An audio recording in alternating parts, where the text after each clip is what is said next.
estamos recibiendo, es cierto, a cuentagotas, pero ahora sí dentro de un marco legal de colaboración eficaz. Permítame antes un paréntesis breve, expresar mis condolencias a los familiares de los policías y la señora fiscal que han fallecido en horas de la mañana a instancia de una acción de intervención que se ha hecho en Las Pampas, en Madre de Dios, y las circunstancias, obviamente, de un accidente de tránsito ha provocado estos sensibles fallecimientos. Ya está disponiendo las acciones inmediatas el Ministerio del Interior. Junto al de Defensa, ¿no? Exactamente, ¿no? Y el gobierno no se va a abstraer de cualquier tipo de apoyo a la familia. Ahora, en la pregunta en sí, Mávila, en principio, mire, tanta tinta se ha regado en distintos medios, tanta objeción, crítica, denuncia, y finalmente hoy día tenemos primeros resultados. Se decía que esto estaba focalizado exclusivamente en Odebrecht. Bueno, usted acaba de denunciarlo y todo el día, especialmente por redes, nos han trasladado información de que las consorciadas, empresas locales, también han sido partícipe de estos actos de soborno. Por consiguiente, el acuerdo de colaboración eficaz empieza a dar los primeros resultados. Y no pasemos por alto, ¿eh? Recién se ha suscrito el día viernes 15, o sea, hace escasos 3 o 4 días atrás. Entonces, habían 3 alternativas, Mávila, perdóneme que me tome este tiempo, ¿no? Para actuar. Favor. Primero, ¿no? Tipo Argentina, por ejemplo, ¿no? Expulsar a la empresa Odebrecht. Correcto. Segundo, actuar sin acuerdo de colaboración eficaz. Y tercero, actuar con el acuerdo de colaboración eficaz y que hoy día nos está brindando estos resultados. ¿A qué escenario sería el más adecuado o pertinente? Se optó por el último. Arriesgado, criticado, pero mire, aquí están las primeras evidencias que se tienen. Y obviamente todavía están en instancia del fuero del Ministerio Público, falta el fuero judicial, pero ya hay elementos de juicio que tiene como instrumento de trabajo el Ministerio Público para encauzar los procedimientos y trasladarle al país transparencia, responsabilidad y liberarnos de esta suerte de improntas críticas extremas respecto a la corrupción que se han venido dando en estos años. Mire, cuando aconteció lo de Fujimori en Montesinos, llamó la atención de toda la opinión pública del país y creíamos que habíamos volteado la página y superado esa circunstancia. Pero vino el tema del boom minero a partir del 2003-2004, y vino también una secuela en paralelo de graves síntomas de corrupción. Estas son las evidencias. ¿Pasamos por alto? Creo que habría que tomar el toro por las astas y decir al país que aquí las instituciones actúan. Y como lo ha dicho el presidente, caiga quien caiga. Caiga quien caiga. Le decía yo que tenía pena, y que me imagino que muchos peruanos también, porque que una empresa brasileña tan poderosa teja, ¿no?, una red de corrupción. Bueno, vaya y pase, ¿no? Es una empresa brasileña, no tiene por qué preocuparse, digamos, del desarrollo de nuestro país. Pero cuando trasciende, por ejemplo, que las empresas consorciadas conocían de estos repartos, de estos sobornos, de estos pagos pagos adicionales, en fin, gastos adicionales, y todas estas figuras, uno dice, ojo, no solamente se trata del sector público, sino también aquí hay lecciones para aprender por parte del empresariado privado. Hay cosas que corregir y la corrupción está instalada de los dos lados. Exactamente, ¿no? ¿Correcto? Por eso hablamos de un sistema de corrupción. Así es. O sea, no solo hay un actor involucrado que es el Estado, sino hay actores también principales, como es la empresa Odebrecht y en este caso las empresas consorciadas, que aparentemente nos transmitían la imagen de seriedad, de compromiso social con el país y sin embargo miren en qué evidencias nos ponen hoy día. O de que Odebrecht actuaba por su cuenta y ocultaba todo. No, aquí se contó con la participación y la colaboración. No voy a decir solo de empresarios, hubo funcionarios también, por supuesto, que desde el Estado le facilitaron las cosas a Odebrecht, pero darnos cuenta de que hubo tantos peruanos colaborando con Odebrecht a cambio de dinero perjudicando al país, la verdad es dolorosa, pero es mejor conocerla y enfrentar los problemas a seguir viviendo en una mentira o en imprecisiones. Barata declarará, por ejemplo, sobre empresa ligada al exsecretario del expresidente García, que contrató con Odebrecht. Estamos hablando de los contratos de transportes Don Reina, una empresa que está ligada a su secretario de confianza, Luis Nava. Lo que se viene conociendo respecto, por ejemplo, al expresidente Alan García, que hasta el momento es el que ha ocupado mayores titulares, ¿cómo lo evalúa usted? Mire, esa es una cuestión que se caía de madura. Existían evidencias y hoy los elementos de juicio que se vienen poniendo a conocimiento de la opinión pública por las declaraciones del día de ayer y hoy especialmente, corroboran actos ilícitos que de una u otra manera comprometen gravemente al expresidente. Y a una acción, una reacción, este esmero en tuitear algunos comentarios por parte del expresidente, creo que pone en evidencia una preocupación que despierta demasiada suspicacia. Así es, yo quisiera que de pronto, Switcher, si nos está escuchando y atendiendo, buscáramos los últimos tweets del expresidente, porque incluso se acusa, el gobierno ha acusado y el presidente lo ha dicho, el presidente Vizcarra ha señalado que hay una suerte de campaña para comprometerlo a él también, que tiene que ver con intereses políticos, para que él se vea involucrado, porque su empresa trabajó para Conirsa, o recientemente en el tema de haber sido testigo de aportes irregulares para la campaña de Peruanos por el Cambio. ¿Cuál es el análisis que hace? ¿Confía usted en que el presidente nos dice la verdad, como ha dicho César Villanueva, que dice que él pone las manos al fuego por el presidente? El caso de Conirsa Mávila ha quedado claramente puesto de manifiesto por la voz del propio presidente, en acontecimientos de hace 12 años atrás. Él no era funcionario público, ¿no? Y tenía un cargo secundario en su empresa, ¿no? Y en el caso reciente, yo lamentar el comportamiento que están teniendo algunos integrantes de la bancada oficialista, bueno, no la bancada, algunos integrantes, mejor dicho, de sus cuadros directivos, porque por un lado uno dice apoyo al presidente, creo al presidente, y sin embargo, por otro lado, proponen evidencias que podrían estar comprometiendo al señor presidente. Obviamente tenemos una confianza absoluta en el señor presidente, somos coterráneos, yo también soy tan moqueguano como él, conozco su expertise profesional, empresarial, y jamás ha estado en tela de juicio de su comportamiento, ¿no? Sin embargo, como bien lo ha manifestado el día de ayer, al momento de promulgar la ley orgánica de la Junta Nacional de Justicia, no lo van a doblegar. Si consideramos que estas son reacciones propias de quienes están gravemente comprometidos en actos ilícitos, que obviamente la opinión pública los está fuertemente contrastando. ¿Cómo juzga, por ejemplo, la actuación del señor Eresi, que ha sido antecesor suyo en el cargo, o las declaraciones del señor Violeta, es decir, ex jefe de campaña nacional del partido, quien dijo: yo no he manejado un centavo, el manejo político y la recaudación de aportes de la campaña estaban a cargo del equipo dirigido por el candidato presidencial Pedro Pablo Kuczynski, y de alguna manera se alude a la presencia del señor Vizcarra en este grupo? Es decir, se trata de excluir la responsabilidad de Peruanos por el Cambio como partido y de dejar al equipo técnico que había conformado Pedro Pablo Kuczynski y que había convocado precisamente a Martín Vizcarra, ¿no? Precisó Gilbert Violeta, que fue jefe de campaña solo hasta enero del 2016, dice: luego me relevó el actual presidente Vizcarra, quien la dirigió con los resultados positivos que se conocen. Tengamos mucho cuidado con lo que usted acaba de expresar, Mávila, porque es cierto, ¿no? En el verano del 2016 y en plena campaña, es relevada una jefatura de campaña, que la presidía el congresista Violeta por Martín Vizcarra, y puede haber por ahí un atisbo de revanchismo. Por otro lado, y lo ha enfatizado muy bien Alfonso Grados, indicando de que el señor presidente no tuvo ninguna injerencia, ni mínima siquiera, en lo que respecta al manejo económico. La responsabilidad del presidente en condición de jefe de campaña fue eminentemente política.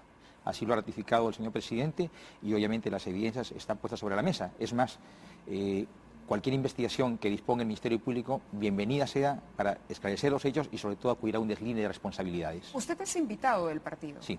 Invitado del partido, pero ha participado en la campaña. Evidentemente todos trabajaron juntos, ¿no? Y me acaba de decir que Gilbert Violeta podría tener un ánimo revanchista porque quedó de lado y la campaña pasó a ser dirigida por el presidente Vizcarra. ¿Cómo se maneja una campaña electoral? Es decir, ambas personas, tanto Gilbert Violeta como el presidente, ¿pueden decir que no conocían del tema del financiamiento? ¿Se puede hacer esa afirmación? Yo estaba más abocado a lo que es mi campaña en mi región, en mi campaña congresal. No tenía mayor grado de participación en lo que es la campaña nacional. Eran otras instancias, ¿no? Ahora, entiendo que hay una estructura orgánica nacional, pero también hay una separación de competencias, o sea, uno no puede centralizarlo todo, y sobre todo cuando las horas y los días son muy apretados. En ese sentido se desdoblan responsabilidades, y es perfectamente comprensible lo que dice Alfonso Grados, quién asumía la parte económica, quién asumía la parte política, y en ese sentido la parte política la está asumiendo el señor presidente. Hay un colaborador eficaz, el aporte famoso de los $100.000, el llamado Club de la Construcción, habría revelado al fiscal Germán Juárez, este colaborador, que una empresa integrante de este grupo que se adjudicaba obras a cambio de sobornos aportó $100.000 a la campaña de Kuczynski, que el testigo de ese aporte fue Vizcarra. En el interno del gabinete, ¿el presidente ha hablado con ustedes de estos temas? Mire, siempre en las sesiones de Consejo de Ministros que tenemos los días miércoles, hacemos una previa y intercambiamos pareceres sobre distintos temas de actualidad. En este caso concreto, el presidente nos da una explicación de cuál ha sido su grado de involucramiento o participación, y obviamente es importante, ¿no? Porque quienes están al lado de él tienen que tener mayor grado de confianza, y ha hecho un deslinde claro, puntual y que ha sido reiterado en estos últimos días especialmente, ¿no? No hay ninguna responsabilidad ni ninguna vinculación a estos extraños denuncias que se han hecho. No responsabilidad, hasta ahí estamos de acuerdo, pero aquí, por ejemplo, Mercedes Arauz habló que sí hubo gente que se acercaba, ¿no? Y daba vueltas y era aportante y buscaba tener participación. Uno de aquellos fue el señor Prialé, me parece, Rodolfo Prialé de la Peña, ¿no? Que quería participar y que el presidente o el candidato hablara con la gente que conformaba este club. La pregunta va un poco más allá, es decir, no solamente si el señor Vizcarra tuvo manejo directo o si fue testigo de algún comportamiento incorrecto para el financiamiento de la campaña electoral. Mira, Mávila, con toda la consideración, yo no puedo dar una opinión de algo de lo cual no he participado. Pero el presidente no se ha referido a ese tema. No, en particular y en concreto no, o sea, siempre hablamos de cuestiones de orden general, ¿no es cierto? Correcto, porque él podría decir, yo no tuve nada que ver, pero al mismo tiempo saber, tener la información y por un tema de lealtad y mientras no haya una orden o una exigencia, reservársela. También podría ocurrir. Claro, pero no olvide usted que el gabinete primero es un conjunto de mutuas confianzas. Por eso tenemos que poner el rostro respecto al gobierno, del cual somos parte. Y el presidente en esa confianza nos brinda algunas precisiones respecto al acontecimiento político y más aún cuando hay algún grado de relación al manejo o a su participación en la campaña. En este caso las precisiones han sido bastante claras y ha sido enfático en que su participación ha sido eminentemente política. ¿Qué quiere Peruanos por el Cambio, ministro? ¿Qué es lo que usted lee que quiere? ¿Quiere desprestigiar al gobierno de Vizcarra? ¿Quiere hacerle daño a él, que mantiene un alto índice de popularidad? ¿Creen que a costa de Vizcarra podrían tener más opciones en 2021? ¿Cómo entender esta vuelta, este giro que ha dado el propio partido que lleva a una persona a Palacio de Gobierno? Es inevitable comentarlo que entre octubre y noviembre del año pasado ha habido una suerte de distanciamiento que se ha recompuesto cerrando diciembre y en enero. Es más, hace una semana ha habido una reunión entre la bancada y el presidente y algunos ministros. Una enésima reunión, porque entiendo que se ha tratado de limar asperezas, pero siempre sale, termina la reunión, hay la foto, por supuesto, vamos a empezar de nuevo, pero al cabo de algunas semanas nada más vuelve a estallar un conflicto. Sí, mire, hablamos de un ente corporativo con distintas personalidades y caracteres de cada quien de sus integrantes. O sea, yo no puedo hablar de un posicionamiento colectivo, ¿no? Hablamos de una suma de esfuerzos, pero, o sea, obviamente hay criterios dispares de algunos de ellos. Yo no puedo focalizar la atención en uno u otro, ¿no? Pero se está haciendo desde el gobierno un gran esfuerzo por llevar de la mejor manera un espacio de entendimiento, sin pasar por alto de que es necesario que el gobierno tenga una fuerza representativa importante en el seno del Congreso de la República.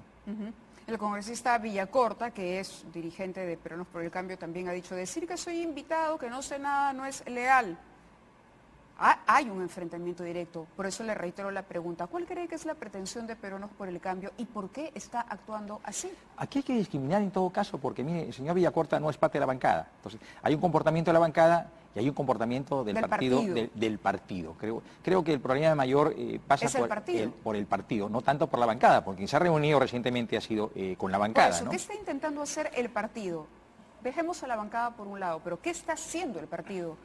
Mira, varias lecturas de los acontecimientos recientes, ¿no? Por un lado, hay la disposición, entiendo yo, de cambiar de nombre, ¿no?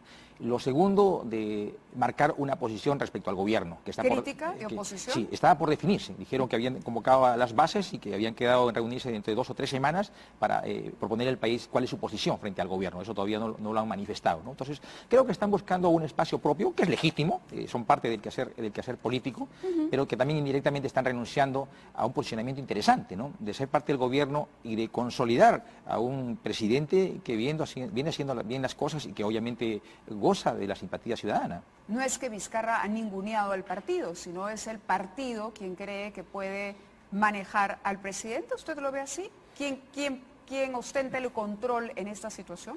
Yo creo que es un tema de reposicionamiento del partido. No pasemos por alto que de verdad que ha sufrido un fuerte impacto con la salida de Pedro Pablo. Ha habido una desmarcación de algunos congresistas y de los que aún se mantienen allí todavía hay unos criterios confrontacionales. Pero es parte del engranaje propio de distintas personalidades en su composición. Pero creo que hay predisposición de buscar un mutuo entendimiento, porque se tiene que tomar conciencia de que se necesita de ellos para la gobernabilidad de nuestro país. Claro, son parte de alguna manera, conocen el plan de gobierno, en fin, pero bueno, vamos a dejarlo ahí y retomo el tema Odebrecht. La congresista Vilca Toma habla de derogar la norma que permite que se contrate nuevamente con Odebrecht y ese ha sido uno de los puntos más criticados del acuerdo. ¿Cómo es posible que una empresa que ha cometido tantos actos delictivos pueda volver a participar en licitaciones? ¿Cómo zanja ese punto? Y el otro punto, aprovecho y le hago las dos preguntas, es ¿el procurador Ramírez tiene su confianza? ¿Es la Procuraduría ad hoc, goza de la confianza del Ministerio de Justicia para el establecimiento, por ejemplo, de esta fórmula y de este monto de reparación civil? ¿Usted ha estado haciendo un seguimiento de ese proceso? Permítame, a ver, son dos preguntas. Sí. La primera, en principio hay un marco normativo, que usted bien lo ha dicho, es la Ley 30.737 y el reglamento, que es el Decreto Supremo 296 del Ministerio de Economía de mayo de junio del año pasado. A diferencia del Decreto de Urgencia 003, que era la anterior norma, estas dos proponen una fórmula económica por la cual se puede establecer cuál es la reparación civil, y es la que justamente se ha sometido el procurador Jorge Ramírez. Pero aquí hay que evaluar también comportamientos, porque se ha acusado al fiscal y particularmente al procurador Jorge Ramírez de no defender los intereses del país. Exacto. Y el día de hoy se plantea una iniciativa legal para derogar la ley 30.737. Total, vidaurre contra vidaurre, ¿no? O sea, por un lado se le dice, se está excediendo o está siendo deficiente en sus facultades cuando está sometido a la ley. Y ahora se dice, esa ley no sirve, hay que derogarla. Total, ¿en qué quedamos? O sea, primera contradicción, ¿no? Y lo segundo, en el tema propio del procurador Jorge Ramírez, no fue designado por mi gestión, lo encontramos en el camino, en momentos muy críticos, porque el proceso para llegar a un acuerdo de colaboración eficaz no se hace de un día para otro. Es parte de un proceso de negociación intensa. ¿Su designación fue durante la gestión de Salvador Heresi? Entiendo que él viene desde la época, sí, anterior, ¿no? Exactamente, sí, así es, ¿no? Anterior, y tiene un equipo bastante interesante, ¿no? Está la doctora Silvana Carrión, que lo acompaña como fiscal adjunta, que justamente ha estado con él en el Brasil. Obviamente hemos tenido reuniones, mejor dicho, de carácter operativo, logístico, pero nosotros somos muy respetuosos de la autonomía funcional que asume en sus acciones y decisiones los procuradores. Y por otro lado, en este caso somos sí exigentes y rigurosos en que las decisiones que tengan que tomar estén apegadas a norma y a reglamento. Es decir, ella, si bien tiene autonomía funcional, pero no es discrecional, libre, o sea, tiene un marco que lo limita, que son las normas. En este caso, la Procuraduría. La Procuraduría, la ley 30.737. ¿Y eso se ha cumplido? Desde nuestra perspectiva consideramos que sí. Eso significa que sí se podría hablar de un respaldo del gobierno, digamos, a la actuación de su procurador. Nosotros hemos respetado en primer lugar la independencia, lo segundo, la objetividad de su trabajo, y lo tercero, el profesionalismo con el que ha venido abordando este complicado proceso de entendimiento con la empresa Odebrecht a través del acuerdo de colaboración eficaz en el cual ha participado el Ministerio Público. Sin embargo, separemos responsabilidades, ¿correcto? La responsabilidad del procurador es la reparación civil. La responsabilidad de la evidencia, de la carga probatoria, de los testimonios, es del Ministerio Público. De acuerdo. Última pregunta, o una de las últimas preguntas para que no nos gane el tiempo. Cuando el presidente dice no nos van a doblegar, ¿a quién se refiere? A las reacciones que se tienen en estas últimas semanas, particularmente contra el señor presidente, y a efecto de cómo iba avanzando e iba impulsándose el acuerdo de colaboración eficaz en Brasil. En tanto más cercano estábamos al 15 de febrero, más agresiva e intensa era la indisposición contra el señor presidente. Entonces, es un mensaje no solamente de probidad, sino de posición. O sea, este es año de lucha contra la corrupción, ¿correcto? Y de una u otra manera el presidente lidera este proceso. Y le está dando un mensaje al país de una posición política clara, transparente, responsable, de que él, a pesar de todas estas críticas, o sea, objeciones de orden subjetivo, él va a seguir apuntalando la lucha contra la corrupción. ¿Y las críticas de dónde vienen? Porque en algunos casos han sido informes periodísticos, por ejemplo. Sí, mire, algunas críticas bastante fuertes obviamente han estado direccionadas y vienen obviamente de actores que tienen un evidente grado de relación con lo que ha significado estas investigaciones. La corrupción de, usted dice, los afectados directamente por la información que está llegando de Brasil. Así es. Estamos hablando de Alan García, estamos hablando de Keiko Fujimori, estamos hablando de Alejandro Toledo, de Humala, ¿de quién estamos hablando? Especialmente del primero. Alan García. Usted diría que el señor Alan García está muy preocupado y que a él era al que menos le convenía que se suscribiera este convenio. Mire, es lo que estamos evidenciando en estas últimas horas especialmente, ¿no? Nosotros los abogados decimos, a confesión de parte nos libera la prueba, ¿no? O sea, se ha puesto de manifiesto con una diversidad de mensajes sus dudas y temores. ¿Tenemos los tweets en Switcher?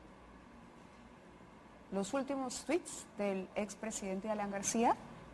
A ver, el presidente dice, se atreverán contra, primero dice, simulado, solo entre los brasileños y sobre el papel para regularizar mi pago. Mi conferencia fue real y ellos mismos declaran que sobre ese papel posterior no nos informaron nada. Otro de los tweets publicados por el expresidente, sinvergüenzas y cómplices, usan una conferencia real y no simulada para tapar con titulares sus millonarios sobornos y las coimas del Club de la Construcción y con IRSA. Ahí hay una alusión directa, por ejemplo, ¿no? Los recientes escándalos del Club de la Construcción, de Conirsa, que es la empresa que habría contratado, a CIM, que es la empresa del presidente Vizcarra, etcétera. ¿Se atreverán contra los dueños? Ese es un reto a los medios. Espero que mañana haya la misma unanimidad de titulares, pero sobre los sobornos probados hoy en Graña, con IRSA, entre paréntesis, Vizcarra y Camet. Ahí está. La evidencia. El cerebro detrás de esto es Alan García. No quiero focalizar al expresidente, pero obviamente es la persona que de una u otra manera viene poniendo... El Ministerio de Justicia confirmó las solicitudes de asilo, llegó a aclarar que además de la solicitud, por ejemplo, que se había presentado a Uruguay, hubo las otras que también se mencionaron, por ejemplo, a Costa Rica. No, eso no se pudo comprobar. No nos corresponde, en todo caso tendría que ser la Cancillería, pero no nos corresponde. No le corresponde, o sea, por ese lado... Sí. No. ¿El presidente tiene algo pensado para enfrentar esto que él considera es una campaña de desprestigio? No, simplemente dejando que las instituciones actúen como deben actuar, y ya están actuando. El Ministerio Público y la Procuraduría están cumpliendo su rol en democracia, que actúen. La ley no se aprobó, ya me estoy yendo por otro tema, para hacerle el picadito final. La Junta Nacional de Justicia se aprobó, pero hay críticas, no solamente el tema de la paridad, el tema, por ejemplo, de la participación de gente que tenga licencia, militancia política, pero con licencia, varios temas por ahí, el periodo para la ratificación, se aprobó y se dijo, en la marcha se va a corregir. ¿Usted es de la misma idea o hubiese preferido una mayor reflexión? ¿Hizo bien el presidente en aprobarla? Mire, el presidente obviamente lo consulta con el Ministerio de Justicia. Usted es el asesor legal, por eso le pregunto. ¿No? Pero mire, ¿Ha sido el mejor camino esa aprobación? Mire, es que había situaciones de oportunidad y que de una manera es necesario explicarlas. No olvide usted que el 27 de julio se aprueba la situación de emergencia del Consejo Nacional de Magistratura por un periodo de 9 meses. ¿Cuándo vence? El 27 de abril. ¿Correcto? De acá al 27 de abril, ¿qué tiempo nos queda? Nada. Entonces, situación de emergencia, o sea, provisionalidad. Es decir, el día 28 de abril se reactiva el Consejo Nacional de Magistratura. Por un lado eso, ¿no? Y por otro lado, obviamente, en la propuesta de ley habían plazos perentorios. O sea, una vez instalada la Junta Nacional, tiene 90 días para elegir la nueva Junta Nacional de Justicia. O sea, me refiero a la Comisión Especial. Elige en 90 días a la Junta Nacional de Justicia. Entonces, los plazos nos ayudan mucho. Pero aquí hay un tema que está pasando como una cuestión poco relevante y es importantísima. Estamos pasando de un sistema representativo a un sistema eminentemente meritocrático. O sea, aquí quienes van a ser integrantes de la Junta Nacional de Justicia es por su actitud, por su conocimiento, por su probidad, por sus méritos personales. Es lo más importante. Lo segundo, se está recuperando lo que es la especialidad. O sea, a muchos otros profesionales no les agrada mucho, pero hoy se está insistiendo en que sean abogados. Y me parece a nosotros sumamente pertinente. Y lo tercero e importante, ¿no? Estamos superando la vieja cultura del secretismo.